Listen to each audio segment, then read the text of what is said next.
अच्छा है। ये खबर कितनी पुरानी है?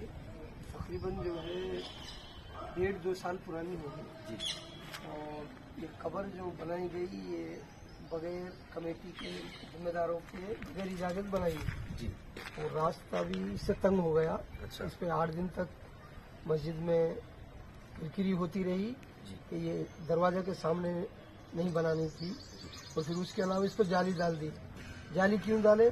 कई लोग क्या कर रहे हैं, पुरानी कब्रों में नए मैयतों को दफना के चले जा रहे हैं बगैर पूछे के। जी हाँ क्योंकि जिसकी मैयत पहले से दफन है उसको एतराज है। जी हाँ। उन्होंने आते हैं फातिहा पढ़ने को, कुल कलाम पढ़ने के लिए, तो वो आके मायूस होते हैं जी। कब्र अपने खानदान के लिए दूसरे की है। तो उस पे जो है ये क्या करे, कोई ऐसा नहीं करना बल्कि जाली डाल दी। अच्छा अच्छा, ये जिसका इंतकाल हुआ ये कितनी एज कितनी थी आपको पता है? नहीं, ये तो नहीं मालूम। जी और इसकी नमाज जनाजा भी सालार मुल्क मस्जिद में अदा नहीं की गई, बाहर से आई है। अब ये नहीं मालूम 10 किलोमीटर या 20 किलोमीटर। ये एरिया का नाम क्या है? इसका नाम Madannapet Darabjung colony. Darabjung colony, Darabjung Madannapet Darabjung colony. मगर ये सोशल मीडिया पे लोग इसका गलत इस्तेमाल नहीं, कर रहे ये हैं। गलत है।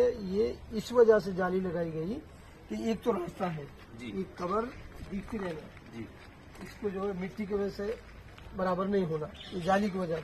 रास्ता है जी हाँ, आपको दिख रहा है, गेट है, गेट के सामने है। जी इस वजह से इस जाली को लगाया गया है और कोई वो नहीं है। अच्छा, नहीं वो और नई खबर है, ये कोई ये खबर का गलत 50 गलत है। सोशल वो मीडिया जो पे इस्तेमाल कर रहे थे तो बोल रहे थे कि पाकिस्तान की है वो है। पाकिस्तान की वजह बता रहे थे। पाकिस्तान नहीं है, हिंदुस्तान है, हैदराबाद है जी और दक्कन हैदराबाद है, मादन्नापेट दराबजंग कॉलोनी, जी हाँ, हैदराबाद ओल्ड सिटी।